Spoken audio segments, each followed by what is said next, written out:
Dan saat ini kita juga terhubung lewat sambungan dalam jaringan bersama Wakil Ketua DPR RI sekaligus Ketua Tim Pengawas Haji dari Dewan Perwakilan Rakyat Republik Indonesia, Cucun Ahmad Syamsurijal. Assalamualaikum Pak Cucun, dengan Tifal di Jakarta, Bapak. Waalaikumsalam, Tifal, sehat. Alhamdulillah baik, terima kasih Pak sudah mau meluangkan waktu. Kabar sehat, Pak? Alhamdulillah semua dalam keadaan sehat. Terus kita pantau, kita pastikan jemaah sudah masuk ke Arafah. Walaupun masih kita terus awasi pergerakan jemaah ini, masih ada hanya sekecil rombongan yang masih tertunda, dan insya Allah terus kita pantau pagi ini harus sudah bisa masuk ke Arafah. Baik yang jemaah haji reguler maupun yang penyelenggara ibadah haji khusus, pagi ini semua totally udah masuk ke Arafah. Oke. Dan sejauh mana tim Washaji melihat rangkaian pelaksanaan ibadah haji saat awal kloter pertama berangkat sampai dengan hari ini, Kang Cucun sudah masuk ke momen puncak haji. Hal apa yang menarik perhatian DPR sejauh ini, Pak? Ya, sesuai dengan yang kami sampaikan ketika proses pengawasan di gelombang pertama di Madinah, bahwa sudah kita bisa saksikan dan kami melakukan pengawasan, ini adalah transformasi satu kementerian baru perdana menyelenggarakan dan melaksanakan tugas sebagai penyelenggara haji, yaitu Kementerian Haji dan Umroh. Setelah Undang-Undang 14 2025, terbentuklah Kementerian Haji ini, dan ini adalah perdana. Kita melihat ini lompatan luar biasa. Mereka bisa menyelenggarakan haji dan mengevaluasi berbagai kekurangan yang penyelenggaraannya di tahun-tahun lama sudah mulai sedikit demi sedikit ada peningkatan. Ketika di Madinah kita melihat bagaimana jemaah semua tidak disimpan di daerah-daerah tenda yang zonanya jauh. Semua ada di wilayah zona markaziyah. Bahkan ada sekitar 8.000 lebih jemaah diinapkan di hotel bintang 5 yang biasanya dipakai jemaah penyelenggara ibadah haji khusus atau ONA Plus. Ini kita apresiasi. Kemudian juga pelayanan cateringnya tidak ada keterlambatan. Kemudian jenis cateringnya di Madinah cukup baik. Masuk ke Mekah, kita lihat bagaimana yang krusial itu adalah pemondokannya. Pemondokan itu jarak yang sesuai dengan disepakati dalam panja di DPR, itu tidak boleh dari 4,5 km. Walaupun ada satu pemondokan yang cukup lumayan jauh, yaitu sekitar 13 km. Tetapi ketika di akhir rapat-rapat dengan Kementerian Haji sebagai PPIH, kita minta komitmen bahwa bus sholawat. Nah, ada istilah di Mekah ini bus sholawat, mereka yang shuttle antara pemondokan ke wilayah-wilayah dekat Masjidil Haram. Ada terminal-terminal seperti Jabal Ka'bah, terminal Aziad, terminal Sim Amir. Nah, ini yang menjadi tempat parkirnya bus-bus yang akan mengangkut jemaah dari pemondokan ke dekat Masjidil Haram dan pulangnya dari terminal-terminal itu ke pemondokan kembali. Nah, emang plus minus ada beberapa, misalkan sekarang pemondokan yang dekat tetapi hotelnya kurang layak. Kemudian juga yang jauh hotelnya bagus. Di hotel bagus ini perlu kita pengawasan. Dalam panja disebutkan satu kamar itu maksimal 4 orang. Karena proporsionalnya kita melihat bagaimana kamar mandinya cuma satu. Supaya pengawasan kami ini terus berjalan memastikan kenyamanan jemaah kita, hak-hak warga kita yang sedang melaksanakan ibadah haji betul-betul bisa terawasi dan dilaksanakan sesuai dengan komitmen ketika panja-panja di DPR. Oke. Ya, alhamdulillah. Gimana Kang? Boleh dilanjutkan, silakan. Komitmen cateringnya bukan hanya tadi dari sisi akomodasi hotel. Ya, memang perlu kita evaluasi kenapa masih ada melebihi dari 4 orang kapasitasnya. Emang ada space, tetapi harus dihitung tentang proporsional kamar mandinya. Jangan sampai ya ditaruh 6 orang atau 7 orang kamar mandi cuma satu, kan ini bermasalah ketika pagi hari atau subuh mau pergi ke masjid ngantri di kamar mandi. Kemudian juga catering. Ya, catering kita pastikan dibanding dengan tahun-tahun yang lalu, sekarang nasinya sudah lebih familiar dengan orang Indonesia. Nasinya yang biasa disantap oleh orang Indonesia tidak keras lagi, kemudian juga lauk pauknya memang masih ada salah satu sektor atau vendor penyedia itu monoton menyiapkan lauk pauknya dalam setiap hari ke hari itu saja daging atau misalkan lauknya ikan saja. Jadi Ya. variasinya supaya jemaah ini tidak bosan itu perlu kita evaluasi nanti di rapat-rapat evaluasi pasca ini. Yang Baik. penting transportasi sekarang luar biasa bagus. Mhm.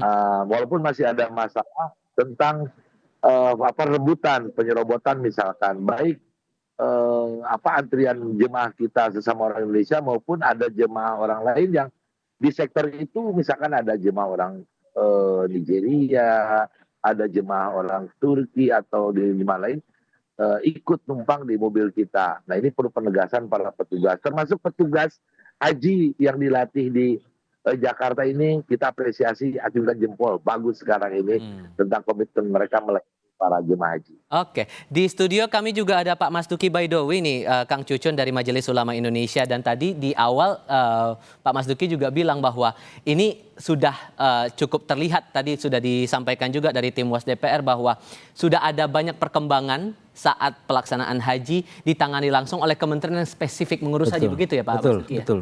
Ini untuk pertama kalinya ditangani secara khusus.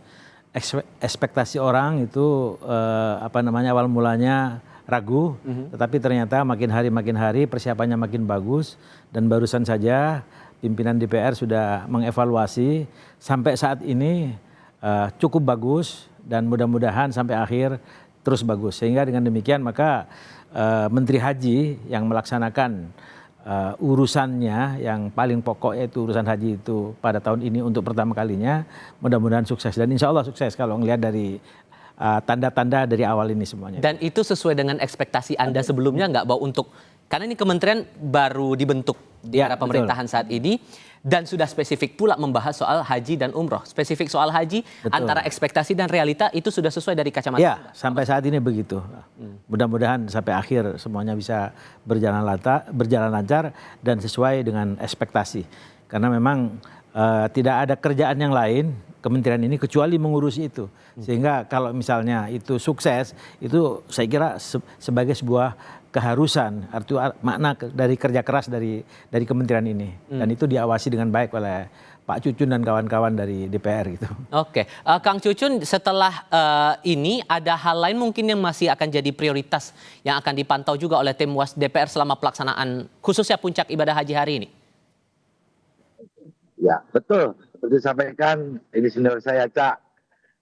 Saya sebenarnya Cak Duki. Nah, ini yang paling penting adalah hari ini. Puncak dari proses Ar-Musda. Karena kesuksesan haji itu, ukuran yang paling, indikator yang paling ini adalah kesuksesan bagaimana penanganan memanage tata kelola dari mulai pergerakan jemaah dari Mekah masuk ke Arfah. Kemudian nanti ketika mabit di Musdalifah, bagaimana membagi skema mabit dan skema yang murur. Kemudian masuk ke Mina, dengan kapasitas Mina yang kecil itu, apakah sudah ada skenario kontingensi ketika jemaah-jemaah yang disimpan di zona 5. Berapa yang bisa ditanazulkan? Kita awasi semua. Ya. Kemudian yang tanazul secara resmi dikelola oleh PPIH dan tanazul yang mandiri. Tetapi tetap ini harus terkonfirm karena sekarang Kementerian Haji punya komando pengendalian Puskodal. Kami juga memantau Puskodal, di sana ada dashboardnya.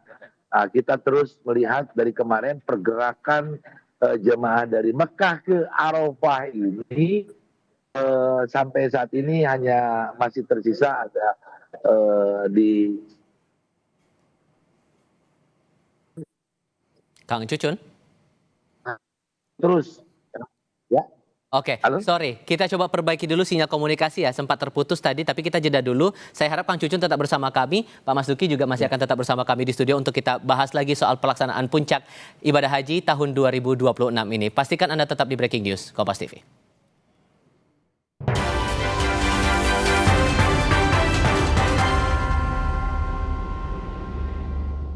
Masih melanjutkan diskusi seputar pelaksanaan puncak ibadah haji 2026 hari ini 9 Zulhijjah 1447 Hijriah.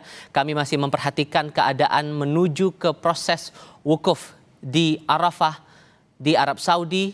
1,5 juta, sekitar 1,5 juta umat muslim yang terdaftar sebagai jamaah haji tahun ini berkumpul di satu titik yang sama.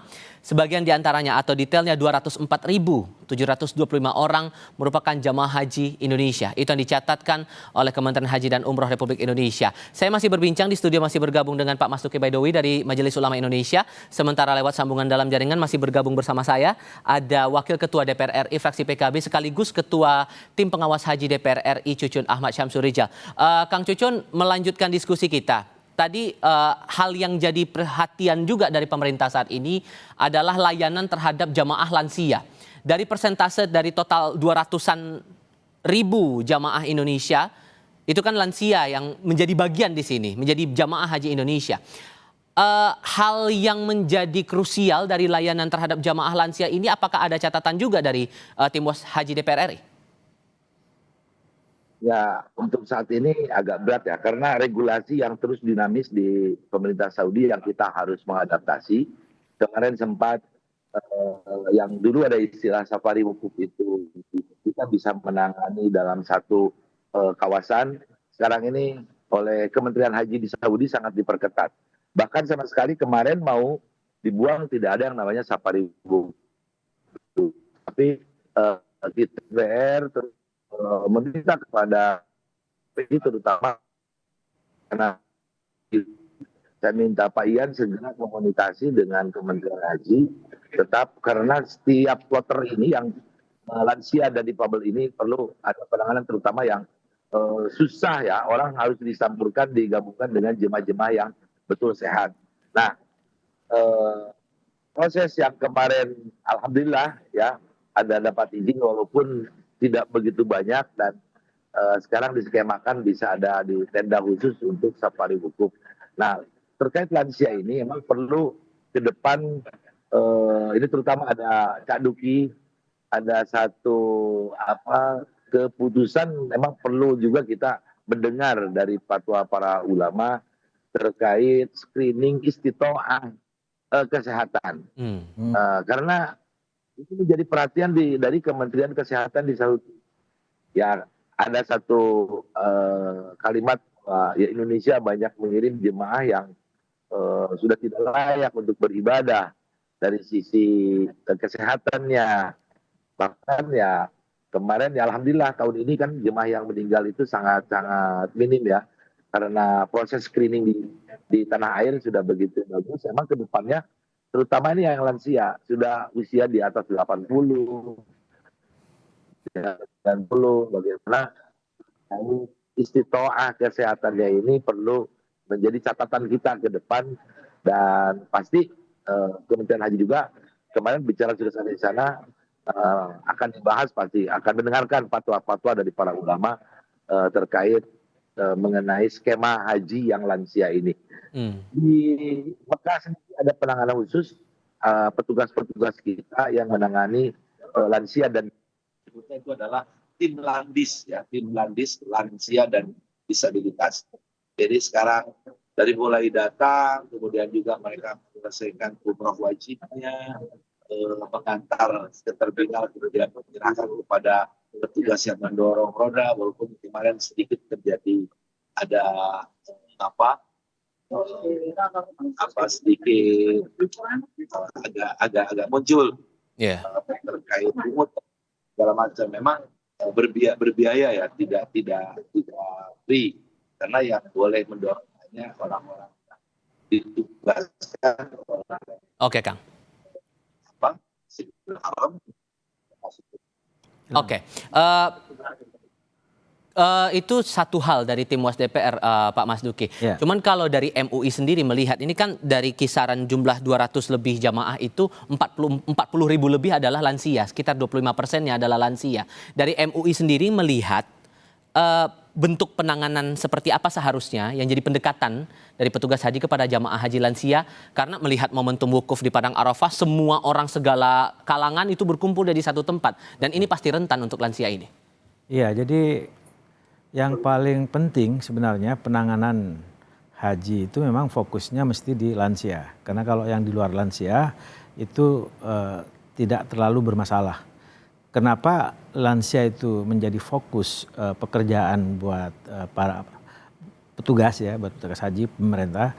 Karena memang ya seperti kita katakan tadi, haji itu adalah ibadah fisik ya.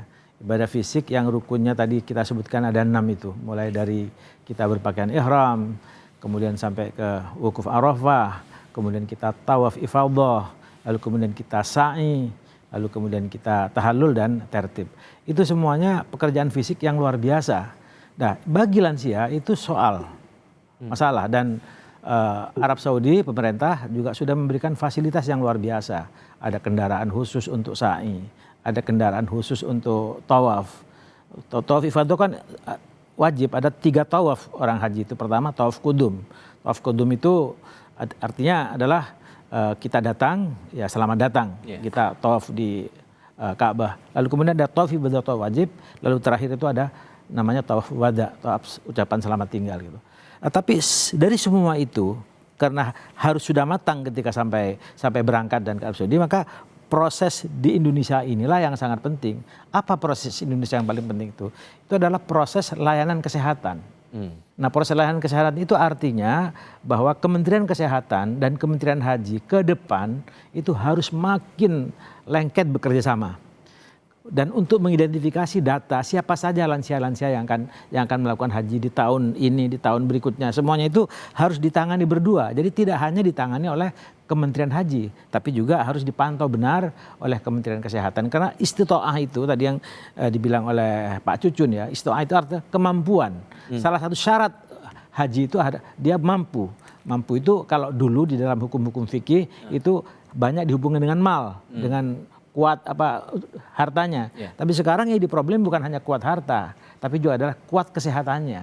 Nah, disinilah terukur apakah memang layak untuk berangkat atau tidak, itu semuanya ditentukan di situ. Walaupun juga ada satu catatan buat kami dari MUI, bahwa walaupun dia mungkin secara kesehatan di satu pihak itu taruhlah bermasalah, tapi itu adalah hak orang, ya. Hak orang dan sudah bayar, gimana itu yang mesti ditimbang-timbang sedemikian rupa supaya ada kemungkinan nggak safety-nya bisa dijaga orang-orang yang sudah manulai itu seperti itu.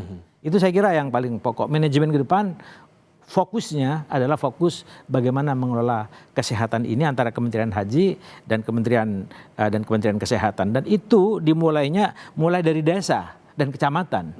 Nah, jadi di situ siapa saja data-data di kecamatan ini, ada berapa orang yang akan naik haji tahun ini, yang manula berapa, itu sudah harus tertangani dari awal.